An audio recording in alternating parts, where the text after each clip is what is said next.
Hey guys, welcome to the study with Mayank. मैं हूं आपका मयंक। हम लोगों की यहाँ पर एनसीईआरटी हिस्ट्री क्लास 12 की पाठ्य पुस्तक भारतीय इतिहास के कुछ विषय भाग 3 चल रही है। आज आपका इसी क्रम में अध्याय 15वां है। यहाँ पर हम लोग संविधान का निर्माण, एक नए युग की शुरुआत, इसका पार्ट 1 कवर करेंगे। तो चलिए स्टार्ट करते हैं आज का वीडियो। देखते हैं मैं क्या क्या डिस्कस करना है। यहाँ पर हम लोगों को 15 अगस्त 1947 को आज़ादी तो मिल गई, लेकिन आज़ादी के बाद हमारे सामने सबसे बड़ा काम यह था कि इस देश को चलाने के लिए नियमों और कानूनों को बनाया जाए, अर्थात संविधान को तैयार किया जाए। देखिए, जैसा कि आप लोग जानते हैं, 15 अगस्त 1947 से पहले हमारे देश में ब्रिटिश सरकार या औपनिवेशिक सरकार द्वारा बनाए हुए नियम या कानून चलते थे। अगर मान लीजिए भारत के जो राष्ट्रवादी नेता हैं, अगर वो वही सब कानून कॉपी कर लेते जो कि औपनिवेशिक सरकार ने बनाए थे, तो हमारी आज़ादी का कोई मतलब नहीं रह जाता। क्योंकि औपनिवेशिक सरकार ने जो कानून तैयार किए थे वो अपने हितों को ध्यान में रखकर तैयार किए थे। ना तो वहाँ पर जनता की भावनाओं का ख्याल रखा गया था, ना ही वहाँ पर भारत के सभी वर्गों का प्रतिनिधित्व शामिल किया गया था, ना ही वहाँ पर ऐसे भी कुछ प्रावधान थे जिससे कि हमारे जो दमित तबके हैं या दलित तबके हैं उनका उद्धार हो सके। तो इस वजह से हमारे राजनेताओं ने उन कानूनों को या उस संविधान को बिल्कुल वैसा का वैसा कॉपी नहीं किया जैसा वो था। उनमें से कुछ प्रावधानों को लिया जो कि उन्हें लगा आने वाले भविष्य में हमारे लिए प्रावधान हितकारी होंगे, तो उन्होंने उन प्रावधानों को उठा लिया। बाद बाकी चीज़ों को उन्होंने हटा दिया और उन प्रावधानों को भी उन्होंने कुछ संशोधन के साथ नए संविधान में ऐड किया है। बिल्कुल सेम टू सेम ऐड नहीं किया है। ये बात आपको ध्यान रखनी चाहिए। तो संविधान क्यों बना? संविधान इसलिए बना ताकि हमारे भारत के जो बहुसंख्यक समाज है, हमारे भारत का जो विविधतापूर्ण समाज है, उसको एकजुट किया जा सके, उसके जरूरतों का ध्यान रखा जा सके और उसमें से किसी भी वर्ग के साथ अन्याय ना हो। इसके लिए हमने एक संविधान तैयार करना था।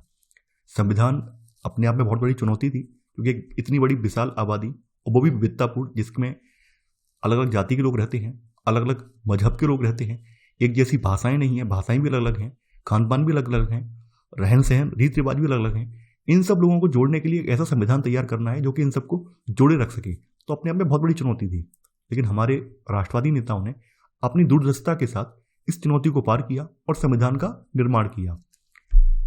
भारतीय संविधान 26 जनवरी 1950 को अस्तित्व में आया और यह दुनिया का सबसे लंबा संविधान है। यदि हम देखिए लंबा क्यों हुआ, लंबा होने का रीजन वही था क्योंकि हमारा देश विविधताओं वाला देश है और भारत का जो भूभाग है उसमें कोई एक क्षेत्र तो है नहीं, विविधताओं वाले क्षेत्र हैं। तो उन सब क्षेत्रों को जोड़ने की वजह से, उन सब क्षेत्रों से संबंधित प्रावधानों को इसमें शामिल करने की वजह से ये हमारा संविधान लंबा हो गया। स्वतंत्रता के समय भारत न केवल एक विशाल और विविधतापूर्ण बल्कि गहरे तौर पर बिखरा हुआ देश भी था, जो कि बात अभी मैंने आपको बताई है, वही बात यहाँ पर आई है। ऐसे में देश की एकजुटता और प्रगति के लिए एक विस्तृत गहन विचार विमर्श पर आधारित और सावधानीपूर्वक सूत्रबद्ध किया गया संविधान लाजिमी था। हमारे संविधान ने अतीत और वर्तमान के घावों पर मरहम लगाने और विभिन्न वर्गों, जातियों, समुदायों में बटे भारतीयों को एक साझा राजनीतिक प्रयोग में शामिल करने में मदद की। देखिए, जैसा कि आपको मैंने बताया था कि जो औपनिवेशिक सरकार में कानून या नियम बनाए गए थे वो केवल और केवल कुछ लोगों के हितों को ध्यान में रखकर बनाए गए थे। उसमें भारत के सभी वर्गों का प्रतिनिधित्व शामिल नहीं था। लेकिन अब हमारा जो संविधान तैयार होना था उसमें भारत के विभिन्न वर्गों, जातियों और समुदायों को एकजुट करके उनके साझा हितों को आगे ले जाना था। तो अब ऐसा संविधान हमें तैयार करना था। भारत के संविधान को दिसंबर 1946 से लेकर नवंबर 1949 के बीच सूत्रबद्ध किया गया। इसके लिए संविधान सभा का निर्माण हुआ है। तो संविधान सभा ने कैसे कैसे इस पर विचार विमर्श करके कैसे इसकी बैठकें चली हैं, वो सब कार्यवाही यहाँ पर बताई गई है। तो यहाँ पर कुछ पॉइंट आप लोग लिखेंगे। पहला पॉइंट यहाँ पर आप लिखेंगे,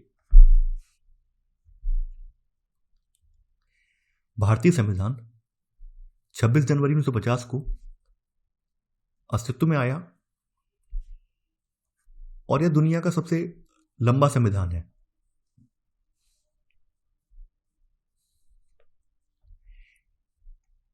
इसी में सब पॉइंट, हमारे संविधान ने अतीत और वर्तमान के घावों पर मरहम लगाने और विभिन्न वर्गों, जातियों और समुदायों में बटे भारतीयों को एक साझा राजनीतिक प्रयोग में शामिल करने में मदद दी है।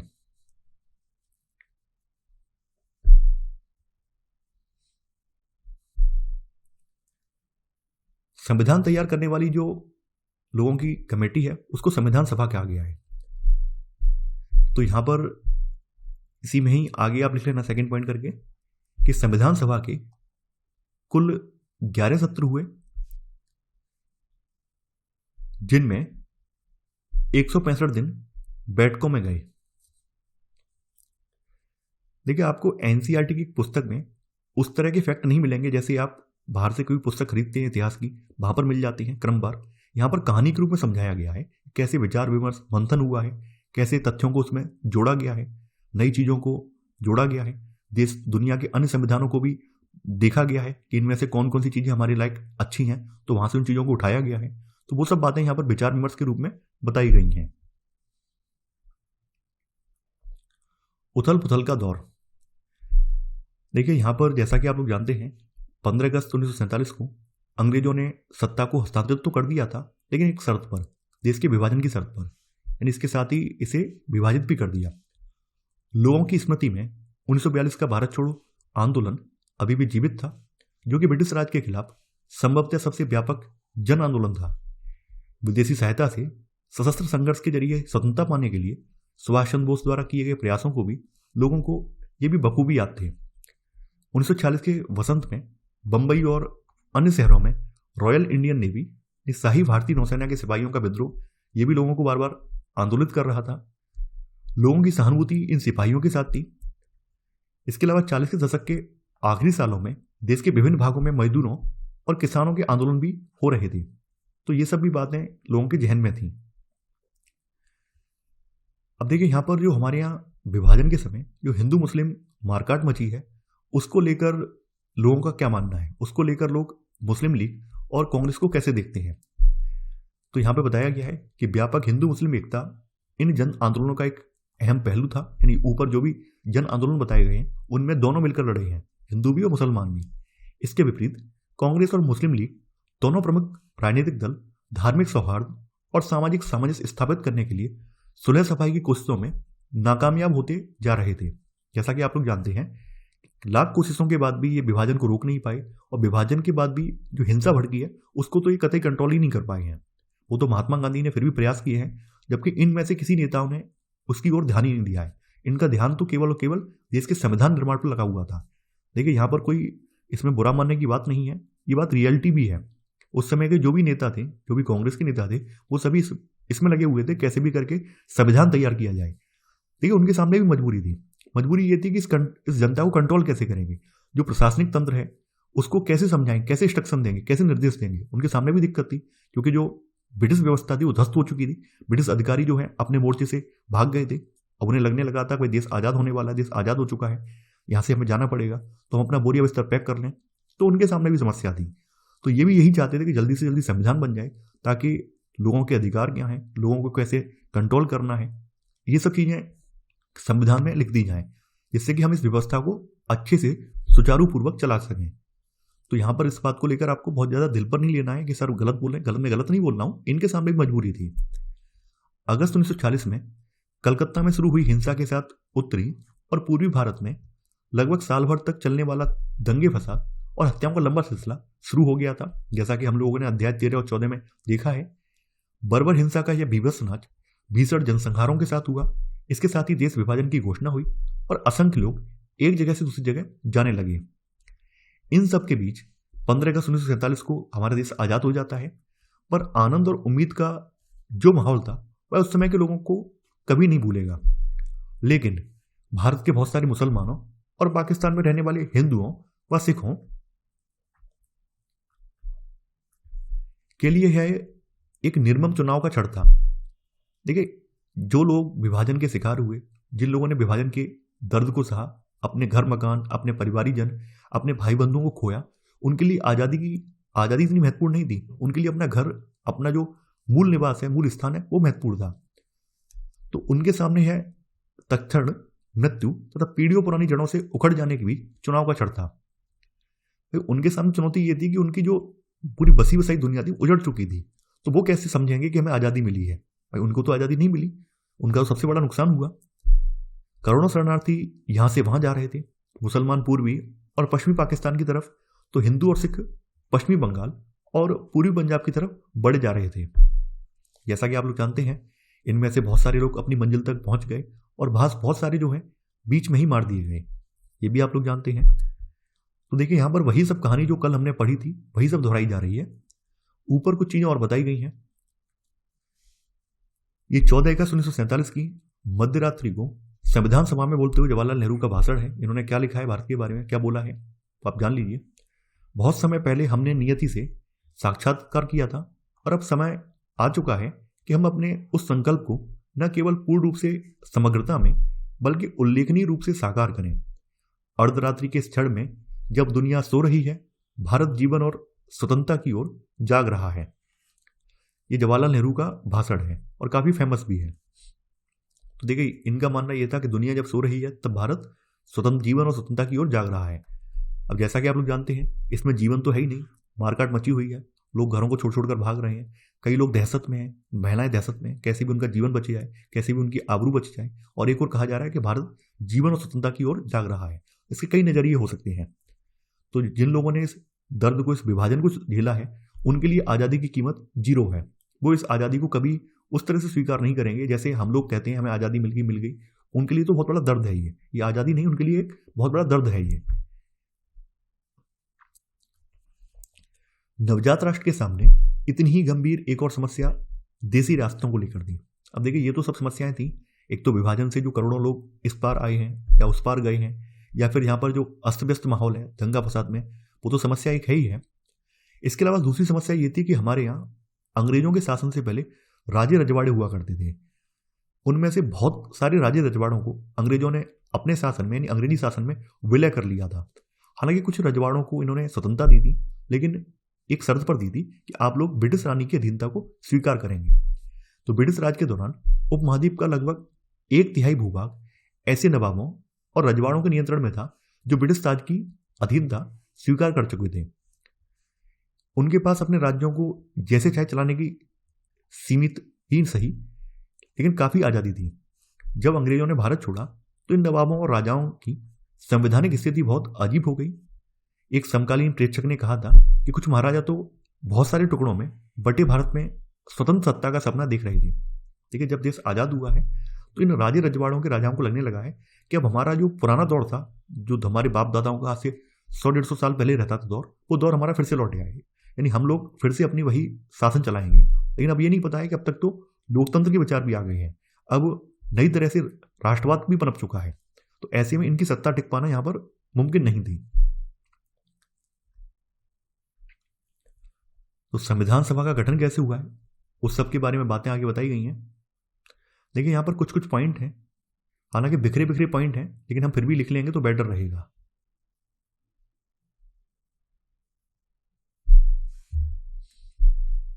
अब इसी में नोट करके लगा देना आप।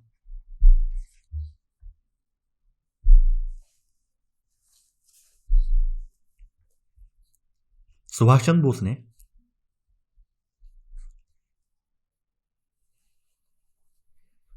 बोस ने विदेशी सहायता से सशस्त्र संघर्ष के जरिए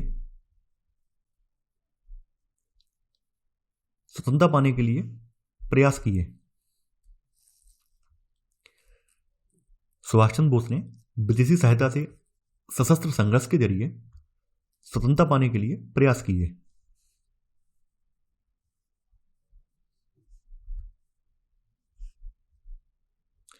इसी में सब पॉइंट 1946 के वसंत में बंबई तथा अन्य शहरों में रॉयल इंडियन नेवी के सिपाहियों ने विद्रोह किया।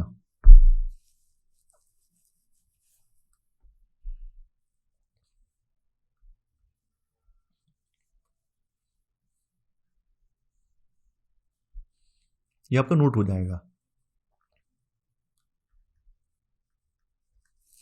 देखिए आप लोग क्या करेंगे, अब यहां पर आप लोग सेकंड पॉइंट बना देंगे।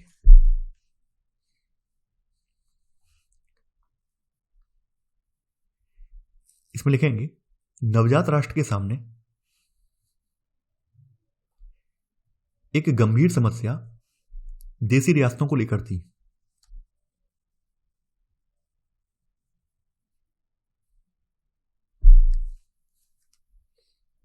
इसी में सब पॉइंट, जब अंग्रेजों ने भारत छोड़ा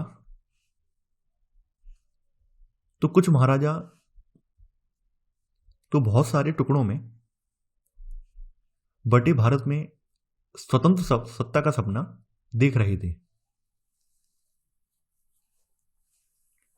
ये दूसरे का पहला सब पॉइंट है। तो यहां तक आपने नोट डाउन कर लिया होगा। चलिए आगे बढ़ते हैं। इसके बाद है संविधान सभा का गठन। संविधान सभा का गठन कैसे हुआ? संविधान सभा का मतलब ये है कि संविधान को तैयार करने वाले जो लोगों की सभा है उसका गठन कैसे हुआ है। देखिए, जैसा कि आप लोग जानते हैं, संविधान सभा के सदस्यों का चुनाव जो है सार्वभौमिक मताधिकार के आधार पर नहीं हुआ था। 1945-46 की सर्दियों में भारत के प्रांतों में चुनाव हुए थे। इसके पश्चात प्रांतीय सांसदों ने जो है संविधान सभा के सदस्यों को चुना था। कई बार ये प्रश्न पूछा जाता है कि हमारी जो संविधान सभा है क्या वो सार्वभौमिक मताधिकार के आधार पर चुनकर आई थी? नहीं, वो सार्वभौमिक मताधिकार के आधार पर नहीं चुन के आई थी, बल्कि 1945-46 में जो प्रांतीय चुनाव हुए थे तो प्रांतीय सांसदों ने संविधान सभा के सदस्यों को चुना था। ये बात आपको याद रखनी है। तो यहां पर तीसरा पॉइंट यहां पर आप नोट डाउन करेंगे,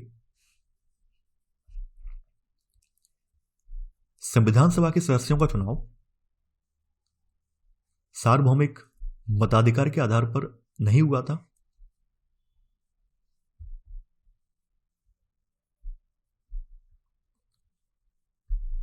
इसी में सब पॉइंट,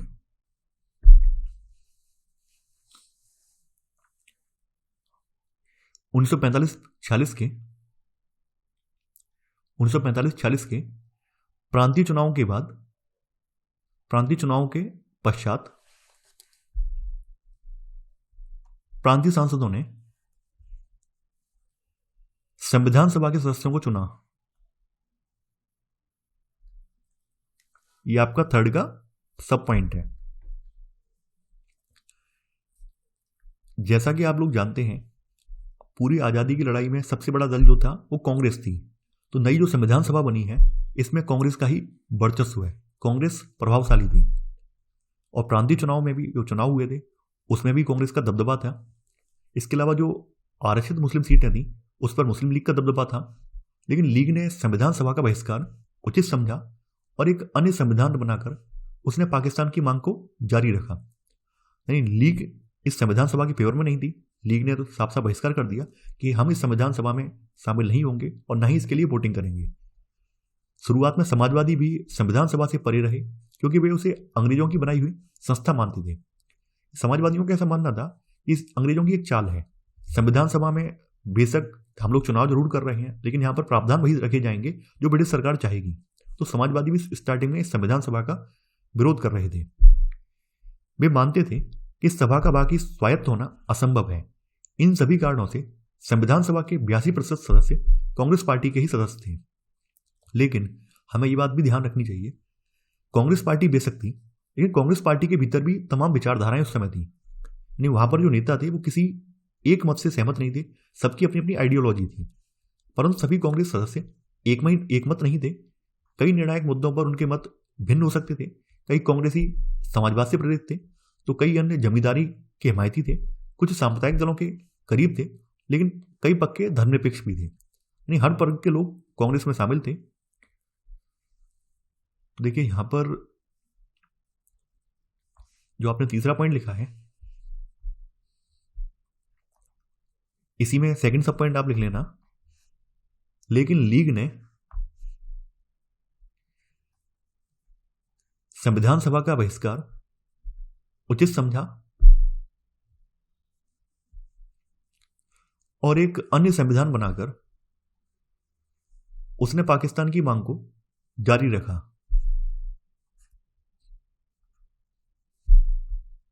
ये तीसरे का सेकंड सब पॉइंट है।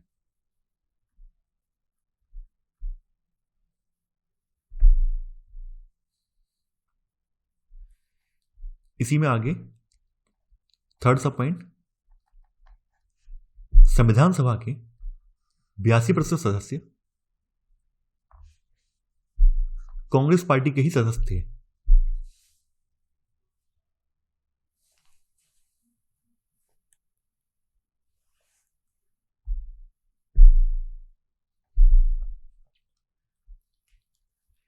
इसी में ही आगे लिख लेना आप, परंतु सभी कांग्रेस सदस्य एकमत नहीं थे। इतनी लाइन से ही आपको समझ में आ जाएगी। कुछ लोग उसमें समाजवादी प्रवृत्ति के थे, कुछ लोग जो अपने जो है उच्च वर्गों से आते थे, वो जमींदारी प्रथा के हिमायती थे, कुछ वहाँ पर जो है और ज़्यादा संभ्रांत परिवारों से आते थे, तो उच्च वर्गों के लोग भी थे। इसके अलावा जो अपने अपने धर्मगुरु वगैरह थे, यानी धार्मिक संप्रदायों को मानने वाले लोग थे, वो भी उसमें थे। तो यहाँ पर आप देखेंगे हर वर्ग के लोग इसमें शामिल थे। सामूहिक सहभागिता बनाने के लिए जनता के सुझाव भी आमंत्रित किए जाते थे। कई भाषाई अल्पसंख्यक अपनी मातृभाषा की रक्षा की मांग करते थे। तो देखिए, उस समय जब संविधान सभा का गठन हुआ, संविधान सभा अपनी वर्किंग करने लगी, तो भारत के विभिन्न प्रांतों से भी सुझाव मांगे जा रहे थे कि आप क्या चाहते हैं, आप अपने देश में अपने लिए कैसा संविधान चाहते हैं। तो लोग अपने अपने सुझाव दे रहे थे। संविधान सभा की जो भी बैठकें होती थी, उनकी कार्रवाइयों को अखबार में छापा जाता था, ताकि लोगों को भी पता चले कि संविधान सभा कैसे काम कर रही है। आगे यह बताया गया कि संविधान सभा में 300 सदस्य थे। इनमें से 6 सदस्यों की भूमिका महत्वपूर्ण रही, और इन 6 में से 3 जवाहरलाल नेहरू, वल्लभ भाई पटेल और राजेंद्र प्रसाद जो थे, ये कांग्रेस के सदस्य थे। एक निर्णायक प्रस्ताव, उद्देश्य प्रस्ताव को, जैसा कि आप लोग जानते हैं, 13 दिसंबर 1940 को नेहरू ने पेश किया था। उन्होंने यह प्रस्ताव भी पेश किया था कि भारत का राष्ट्रीय ध्वज केसरिया, सफेद और गहरे हरे रंग की 3 बराबर चौड़ाई वाली पट्टियों का तिरंगा झंडा होगा, जिसके बीच में गहरे नीले रंग का चक्र होगा। पटेल जो है, पटेल आगे नहीं आए, पटेल बैकग्राउंड में रहकर पटेल ने काम किया है, और पटेल ने जो काम किया है वो हमारे लिए युगों युगों तक याद करने वाली बात है। यानी पटेल ने इस देश को जोड़ने में जितना योगदान दिया है, उतना योगदान शायद ही कोई दे पाता। देखिए, पटेल का जो सबसे बड़ा योगदान है, उन्होंने 572 जो रियासतें थी, उनको भारत को में एकीकृत करवाया, उनको भारत में जुड़वाया। आपने 11-12 की जो राजनीति वाली पुस्तक है, पॉलिटी वाली पुस्तक है, वहाँ पे मैंने बताया भी था 572 रियासतें थी जो कि डिमांड कर रही थी हम अलग बनेंगे, हम अलग रहेंगे। तो पटेल ने कहीं पर समझा बुझाकर, कहीं पर लालच देकर और कहीं पर बल का प्रयोग करके इन सबको भारत में शामिल करवाया। इनका इसलिए सबसे बड़ा योगदान माना जाता है। तो पटेल विरोधी विचारों के बीच सहमति पैदा करने में महत्वपूर्ण भूमिका अदा की। राजेंद्र प्रसाद जो हैं संविधान सभा के अध्यक्ष थे। तो यहां पर इन सब के बारे में परिचय हो गया है। इसके अलावा कुछ और भी लोग थे। कांग्रेस का ये त्रिगुट हो गया, त्रिगुट में मतलब नेहरू जी हो गए, पटेल जी हो गए और राजेंद्र प्रसाद जी हो गए। कांग्रेस के त्रिगुट के अलावा प्रख्यात विधिवेत्ता और अर्थशास्त्री BR अम्बेडकर भी सभा के सबसे महत्वपूर्ण सदस्यों में से एक थे। जैसा कि आप लोग जानते हैं, ब्रिटिश शासन के दौरान अम्बेडकर जी जो हैं कांग्रेस के राजनीतिक विचारों के विरोधी रहे हैं, क्योंकि इन्हें लगता था कि कांग्रेस जो है उच्च वर्ग या उच्च वर्णों के लोगों का प्रतिनिधित्व करती है, उसमें वही उच्च वर्गों के लोग शामिल हैं, और ये ना तो गरीबों की बात करते हैं, ना ही जो वंचित समुदाय हैं उनकी कभी बात करते हैं। परंतु स्वतंत्रता के समय महात्मा गांधी की सलाह पर उन्हें केंद्रीय विधि मंत्री का पद संभालने का न्योता दिया गया था, और इस भूमिका में उन्होंने संविधान की प्रारूप समिति के अध्यक्ष के रूप में काम किया। इनके साथ 2 अन्य वकील भी काम कर रहे थे। एक गुजरात के KM मुंशी थे और दूसरे मद्रास के अल्लादी कृष्णा स्वामी अय्यर थे। तो यहां तक बातें स्पष्ट हो गई होंगी। अब देखिए, कुछ पॉइंट यहां पे नोट डाउन कर लेते हैं, उसके बाद आगे बढ़ेंगे।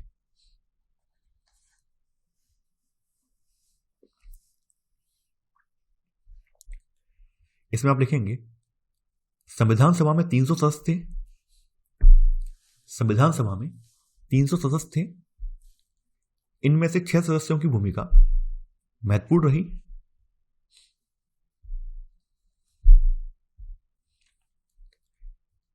इसी में पहला सब पॉइंट, इन 6 में से 3 डैश लगा के जवाहरलाल नेहरू, वल्लभ भाई पटेल और राजेंद्र प्रसाद कांग्रेस के सदस्य थे।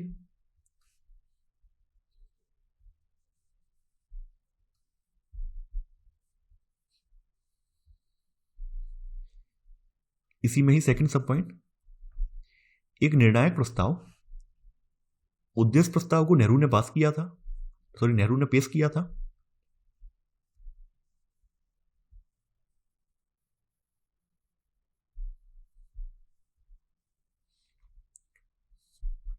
इसी में ही आगे लिख लेना आप, उन्होंने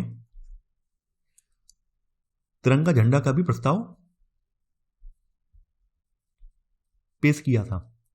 तो यहाँ पर ये आपकी लाइनें बची जाएंगी। तिरंगा झंडा से आप समझ जाएंगे कि केसरिया, सफ़ेद और गहरे रंग हरे रंग वाला जो है, यही जो हमारा वर्तमान झंडा है, उसी का प्रस्ताव इन्होंने पेश किया है। ठीक है, समझ जाएंगे आप। तो आपका ये चौथे का सेकंड सब पॉइंट हो गया। इसके बाद इसी में ही थर्ड सब पॉइंट,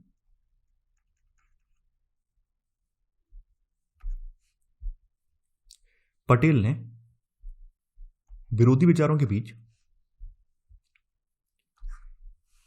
सहमति पैदा करने में महत्वपूर्ण भूमिका अदा की। चौथे का चौथा सब पॉइंट, राजेंद्र प्रसाद संविधान सभा के अध्यक्ष थे।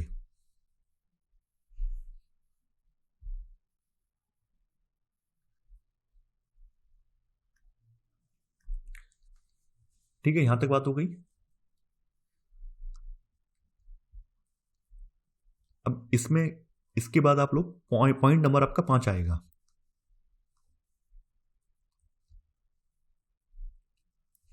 इसमें लिखेंगे कांग्रेस के इस त्रिगुट के अलावा प्रख्यात विधिवेत्ता और अर्थशास्त्री बी.आर. अम्बेडकर भी सभा के सबसे महत्वपूर्ण सदस्यों में से एक थे। अब इनको ये पद कैसे मिला है उसकी कहानी भी जान लीजिए। 5वें का पहला सब पॉइंट, स्वतंत्रता के समय महात्मा गांधी की सलाह पर उन्हें केंद्रीय विधि मंत्री का पद संभालने का न्योता दिया गया था।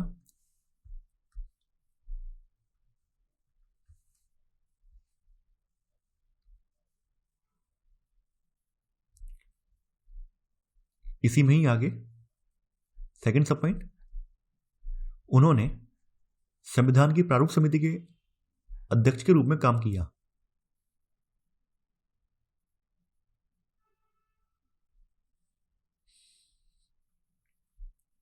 अब देखिए, इनके साथ ये अकेले नहीं है, इनके साथ 2 वकील और हैं, तो ऐसे करके संख्या आपकी 6 हो जाएगी पूरी। अब देखिए, इसी में ही 5वें का थर्ड सब पॉइंट, उनके साथ 2 अन्य वकील भी थे।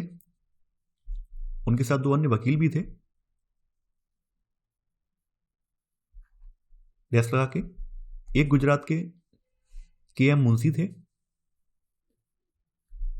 और दूसरे मद्रास के अल्लादी कृष्णास्वामी अय्यर।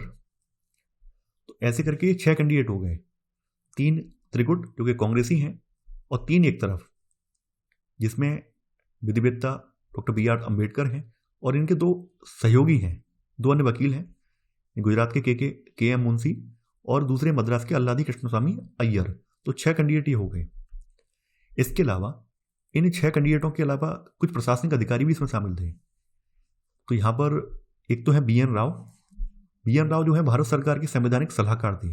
इन्होंने अन्य देशों की राजनीतिक व्यवस्थाओं का गहन अध्ययन करके कई चर्चा पत्र भी तैयार किए थे। इसके अलावा दूसरे अधिकारी जो थे वो एस.एन. मुखर्जी थे और इनकी भूमिका जो है मुख्य योजनाकार की थी।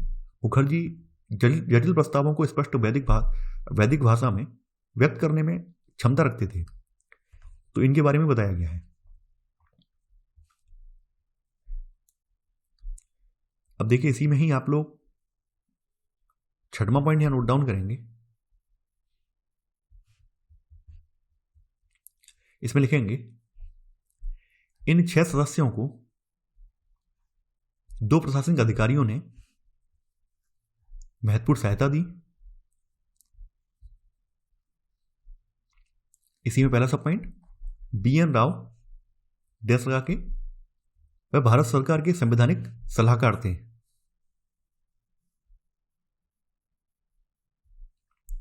सेकंड सब पॉइंट 6वें का, एस.एन. मुखर्जी, फिर डैश लगाओ इनके आगे ऐसे, इनकी भूमिका मुख्य योजनाकार की थी। फिर आगे मुखर्जी जटिल प्रस्तावों को स्पष्ट वैदिक भाषा में व्यक्त करने की क्षमता रखते थे। वैदिक का मतलब कानूनी।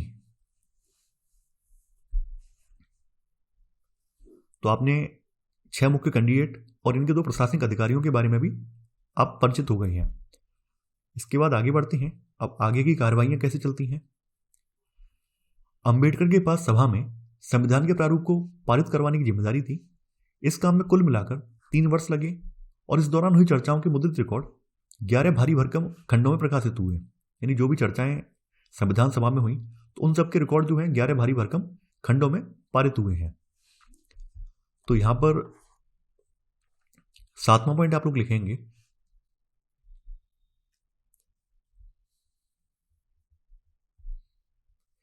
इसमें आप लिखेंगे संविधान तैयार करने में कुल मिलाकर 3 वर्ष लगे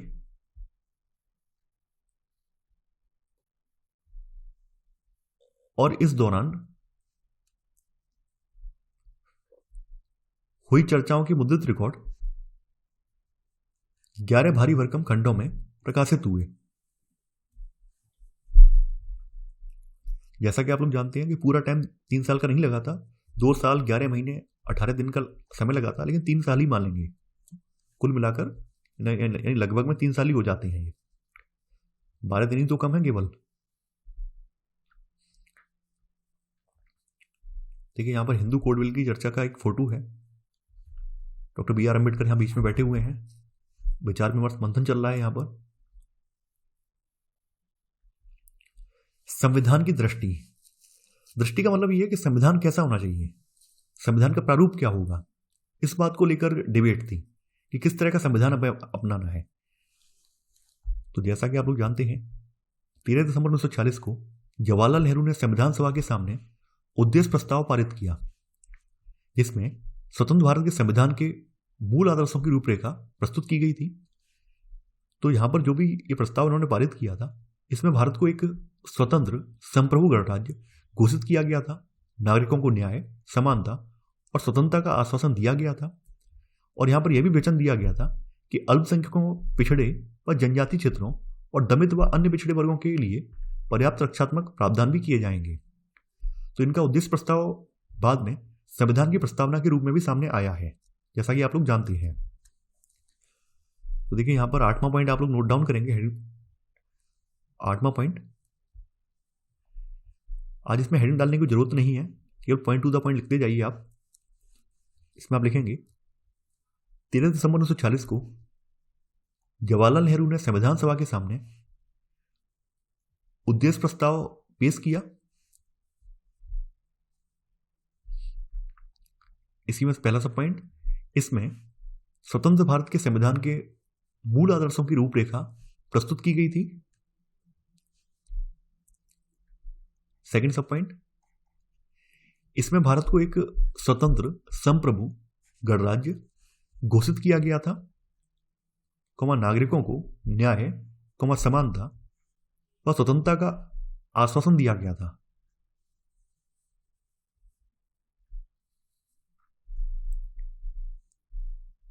इसमें थर्ड सब पॉइंट, इसमें अल्पसंख्यकों, पिछड़े व जनजातीय क्षेत्रों एवं दलित व अन्य पिछड़े वर्गों के लिए पर्याप्त रक्षात्मक प्रावधान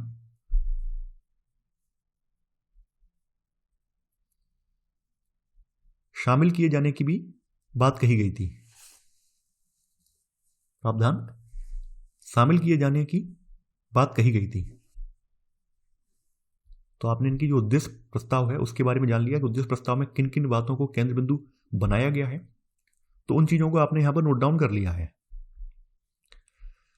अब देखिए नेहरू ने अपने जो भाषण में कहा है उद्देश्य प्रस्ताव के दौरान कि हम सिर्फ नकल करने वाले नहीं हैं। अब देखिए भाषण काफी लंबा है, मैं इसको पढ़कर तो नहीं सुनाऊंगा, आप चाहें तो वीडियो को पॉज करके पढ़ सकते हैं।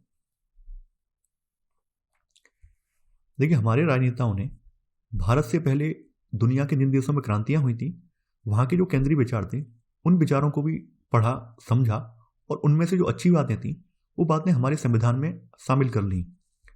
तो इसी क्रम में इन लोगों ने 1688 में जो ब्रिटेन में क्रांति हुई उसको भी देखा, 1776 में अमेरिका में जो क्रांति हुई है उसके विचारों को भी इन्होंने देखा है, 1789 में फ्रांस में क्रांति हुई थी उसके भी विचारों को इन्होंने देखा है, 1917 में रूस में क्रांति हुई है उसके भी जो विचार थे उन विचारों को भी यहाँ पर देखा है और बाद में उनमें से कुछ कुछ बातों को हमारे संविधान में शामिल भी किया है। देखिए मैं यहाँ पर धीरे धीरे स्क्रॉल डाउन कर दे रहा हूँ ताकि आप अगर पढ़ना चाहें कहानी ये पढ़ सकते हैं। इन्हीं की भाषण के कुछ लाइनें हैं, उन्होंने क्या क्या बोला है। आप चाहें तो इसको वीडियो को पॉज करके आराम से पढ़ सकते हैं।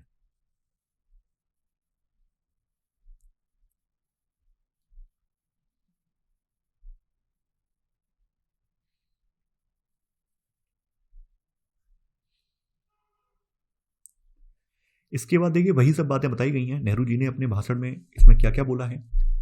अतीत की ओर जाते हुए अमेरिकी और फ्रांसीसी क्रांति का हवाला देते हुए नेहरू भारत में संविधान निर्माण के इतिहास को मुक्ति व स्वतंत्रता के एक लंबे ऐतिहासिक संघर्ष का हिस्सा सिद्ध कर रहे हैं।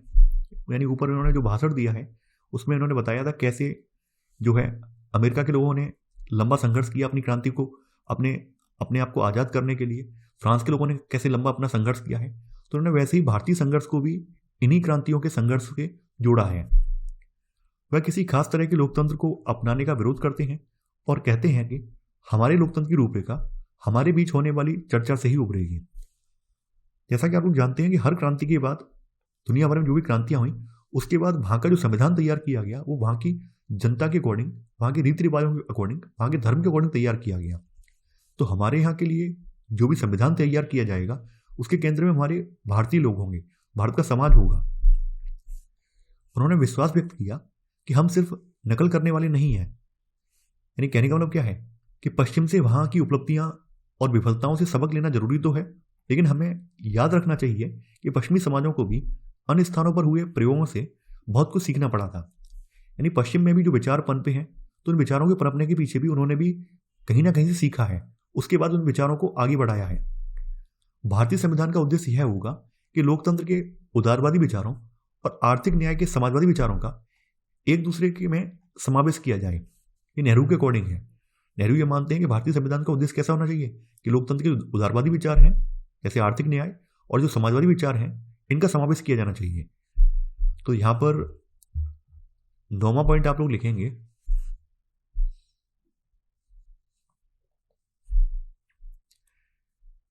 नेहरू के अनुसार फिर आप इसको सेमी कॉलन लगा के लिख लेंगे आप। भारतीय संविधान का उद्देश्य यह होगा कि लोकतंत्र के उदारवादी विचारों और आर्थिक न्याय के समाजवादी विचारों का एक दूसरे में समावेश किया जाए।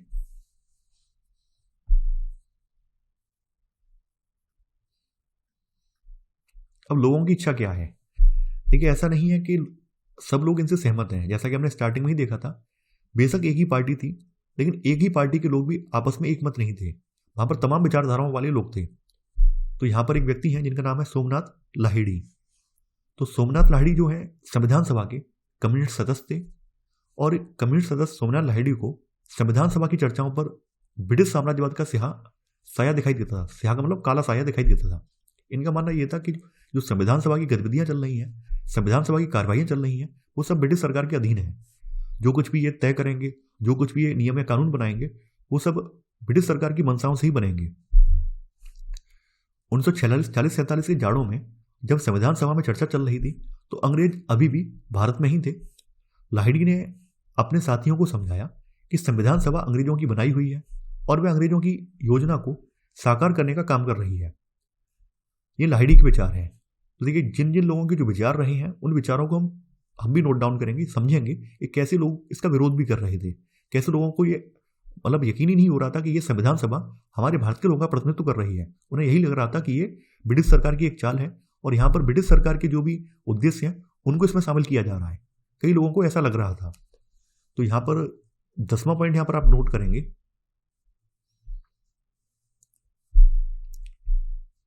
इसमें आप लिखेंगे संविधान सभा के कम्युनिस्ट सदस्य सोमनाथ लाहिड़ी को संविधान सभा की चर्चाओं पर ब्रिटिश साम्राज्यवाद का स्याह साया दिखाई देता था।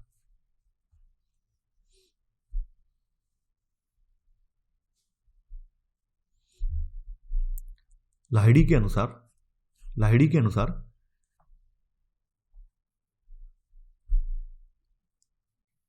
संविधान सभा अंग्रेजों की बनाई हुई है। या लाहिड़ी ने कहा था, अनुसार मत लगाना, लिख देना, लाहिड़ी ने कहा था कि संविधान सभा अंग्रेजों की बनाई हुई है और वह अंग्रेजों की योजना को साकार करने का काम कर रही है।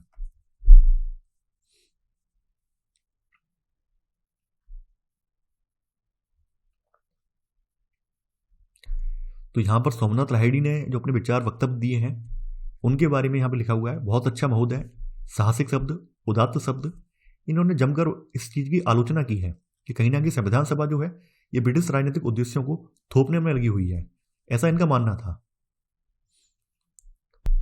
नेहरू ने स्वीकार किया कि ज्यादातर राष्ट्रवादी नेता एक भिन्न प्रकार की संविधान सभा चाहते थे। देखिए, जैसा कि अभी हम लोग सोमनाथ लाहिड़ी के बारे में पढ़ चुके हैं, ऐसे ही कांग्रेस के कई सारे नेता थे जिनको ये लगता था कि संविधान सभा का जो गठन हुआ है वो ब्रिटिश सरकार की मर्जी से हुआ है, यानी संविधान सभा के गठन करवाने में ब्रिटिश सरकार की ही भूमिका है। तो संविधान सभा जो है स्वतंत्र रूप से कार्य नहीं कर पाएगी, संविधान सभा ब्रिटिश उद्देश्यों की पूर्ति करेगी। तो ये लोग संविधान सभा के वर्क पर, संविधान सभा के कार्यों पर विश्वास नहीं करते थे। तो नेहरू जी ने इनको समझाया है, परंतु नेहरू ने कहा आपको स्रोत को नजरअंदाज नहीं करना चाहिए जहां से सभा को शक्ति मिल रही है। और इन्होंने एक वक्तव्य भी दिया है इस बारे में कि सरकारें सरकारी कागजों से नहीं बनती, सरकार जनता की इच्छा की अभिव्यक्ति होती है। हम यहाँ इसलिए जुटे हैं क्योंकि हमारे पास जनता की ताकत है और हम उतनी ही दूर तक ही जाएंगे जितनी दूर तक लोग हमें ले जाना चाहेंगे, फिर चाहे वे किसी भी समूह या पार्टी से संबंधित क्यों ना हो। इसलिए हमें भारतीय जनता के दिलों में समाई आकांक्षाओं और भावनाओं को हमेशा अपने जेहन में रखना चाहिए और उन्हें पूरा करने का प्रयास करना चाहिए। यानी जो लोग ये कह रहे थे कि संविधान सभा जो है ये ब्रिटिश सरकार के द्वारा बनवाई हुई सभा है, ये स्वतंत्र कैसे कार्य कर पाएगी, तो इसके बारे में नेहरू जी ने अपना जो तर्क है वो भी यहाँ पर प्रस्तुत किया है, जो कि आपके सामने रखा हुआ है। इसके अलावा देखिए, जो आकांक्षाएं थी उनके बारे में बताया गया है कि संविधान सभा उन लोगों की आकांक्षाओं की अभिव्यक्ति का साधन मानी जा रही थी जिन्होंने स्वतंत्रता के आंदोलनों में हिस्सा लिया था। लोकतंत्र, समानता तथा न्याय जैसे आदर्श 19वीं सदी से भारत में सामाजिक संघर्षों के साथ गहरे तौर पर जुड़ चुके थे और हमें भारत में जो समाज सुधार के कुछ आंदोलन हुए हैं उनमें ये दिखते भी हैं। तो समाज सुधारकों ने बाल विवाह का विरोध किया और विधवा विवाह का समर्थन किया। तो ये लोग सामाजिक न्याय की बात कर रहे हैं, यानी इन्होंने जिस तरह के जो आंदोलन चलाए हैं इसमें सामाजिक न्याय की जो झलक है वो हमें देखने को मिलती है। जब विवेकानंद ने हिंदू धर्म में सुधार के लिए मुहिम चलाई तो वे धर्मों को और ज़्यादा न्याय संगत बनाने का प्रयास कर रहे हैं। तो यहाँ पर न्याय का विचार आ गया। जब महाराष्ट्र में ज्योतिबा फुले ने दलित जातियों की पीड़ा का सवाल उठाया या कम्युनिस्टों और सोशलिस्टों ने मजदूरों और किसानों को एकजुट किया तो वे भी आर्थिक और सामाजिक न्याय के लिए ही जूझ रहे थे और नेहरू जी ने उद्देश्य प्रस्ताव में अपने ये सब बातें शामिल की हैं। तो ये सब चीज़ें बताई गई हैं। यानी हमारे भारत में 19वीं सदी से ही लोकतंत्र, समानता और न्याय जैसे आदर्श जो हैं ये स्थापित होने लगे थे। जैसे जैसे प्रतिनिधित्व की मांग बढ़ी, अंग्रेजों को चरणबद्ध ढंग से संवैधानिक सुधार करने पड़े। जैसे 1919 में कार्यपालिका को आंशिक रूप से प्रांतीय विधायिका के प्रति उत्तरदायी बनाया गया और 1935 के गवर्नमेंट ऑफ इंडिया एक्ट के अंतर्गत उसे लगभग पूरी तरह विधायिका के प्रति उत्तरदायी बना दिया गया। ये बात भी बताई गई है। अंग्रेजों ने जो भी सुधार किए थे अपनी मर्जी से नहीं किए थे, बल्कि जो राष्ट्रवादी आंदोलन चल रहा था उसके दबाव में, भारत की जनता के दबाव में इन्होंने सुधार किए थे। हालांकि वो सुधार जो है बहुत ज़्यादा उस समय कामयाब नहीं रहे, लेकिन उस सुधारों से अंग्रेज झुकने को कुछ ना कुछ तो तैयार हुए हैं। देखिए, यहां पर आप लोग क्या करेंगे, यहां पर आप नोट लगा दीजिए। इसमें लिख लेना आप 1919 में कार्यपालिका को आंशिक रूप से प्रांतीय विधायिका के प्रति उत्तरदायी बनाया गया और 1935 के गवर्नमेंट ऑफ इंडिया एक्ट के अंतर्गत लगभग पूरी तरह विधायिका के प्रति उत्तरदायी बना दिया गया। यानी कहने का मतलब क्या है, प्रयास 1919 से स्टार्ट हुआ है और 1935 में जाकर ये पूरा हुआ है। तो ये भारत के राष्ट्रवादी आंदोलन का ही परिणाम है कि ब्रिटिश सरकार ये सब मानने को तैयार हुई है। जो लोग संविधान सभा को लेकर ये मान रहे थे कि संविधान सभा जो है इसमें ब्रिटिश सरकार की पूरी पूरी भूमिका है और संविधान सभा स्वतंत्र रूप में काम नहीं कर पाएगी, उनके लिए यहाँ पर तर्क दिए गए हैं। हम पहले के संवैधानिक बदलावों तथा 1946 से अगले 3 साल के दौरान घटी घटनाओं को स्वाभाविक रूप से एक ही प्रक्रिया का हिस्सा नहीं मान सकते हैं। यानी कहने का मतलब क्या है कि 1940 के बाद जो संविधान सभा बनी है उसमें जो घटनाएं घटित हुई हैं और 1940 से पहले ब्रिटिश शासन के दौरान जो एक्ट पारित किए गए हैं उन सबको हम एक नहीं मान सकते हैं। इससे पहले के संवैधानिक प्रयोग एक प्रतिनिधित्मक सरकार के लिए लगातार बढ़ती मांग के जवाब में थे। 1940 से पहले जो कुछ भी सरकार ने किया, जो कुछ भी एक्ट बनाकर सरकार ने भारतीयों को दिया, वो दबाव में दिया, स्वतंत्र होकर नहीं दिया।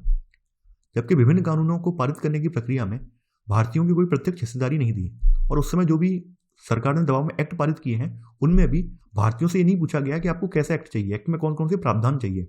सब सरकार ने, ब्रिटिश सरकार ने अपनी मर्जी से किया था। इसके अलावा प्रांतीय निकायों का चुनाव करने वाले निर्वाचन मंडल, तो इसके अधिकार वयस्क आबादी के 10 से 15% हिस्से तक ही सीमित था। यानी कि जो प्रांतीय निकायों के चुनाव हुए थे उसका निर्वाचक जो मंडल था, तो इसका अधिकार जो है उस समय की जो वयस्क आबादी है उसके 10 से 15% हिस्से को ही हासिल था, सभी को नहीं था। यानी उस समय तक सार्वभौमिक वयस्क मताधिकार की व्यवस्था भी नहीं थी। 13 दिसंबर 1940 को नेहरू जिस कल्पना की बात कर रहे थे वह एक स्वतंत्र संप्रभु भारतीय गणराज्य के संविधान की कल्पना थी। और ये किसके द्वारा पेश की जा रही है? ये की जा रही है भारतीय के द्वारा, ना कि किसी ब्रिटिश या अंग्रेज के द्वारा। तो ये सबसे बड़ा तर्क यहाँ पर दिया गया है। तो देखिए, इसके साथ हम लोग यहाँ पर अपना पार्ट 1 समाप्त करते हैं। इसी तरह से आपका पार्ट 2 है, पूरा कहानी चर्चाओं का दौर है। जहाँ जहाँ पर तथ्य होंगे वो वहाँ पर मैं आपको तथ्य लिखवा दूंगा, जहाँ पर समझाने लायक होगा वहाँ पर मैं आपको समझा दूंगा। तो आशा करता हूँ आपको ये चैप्टर पसंद आ रहा होगा। इसी के साथ आपकी जो है क्लास 12 की जो हिस्ट्री है वो भी समाप्त हो जाएगी इस चैप्टर के साथ। तो अभी हमारा पार्ट 1 समाप्त हुआ है, कल आपको इसका पार्ट 2 भी देखने को मिलेगा। तो चलिए आज के लिए इतना ही। Thanks for watching. जय हिंद।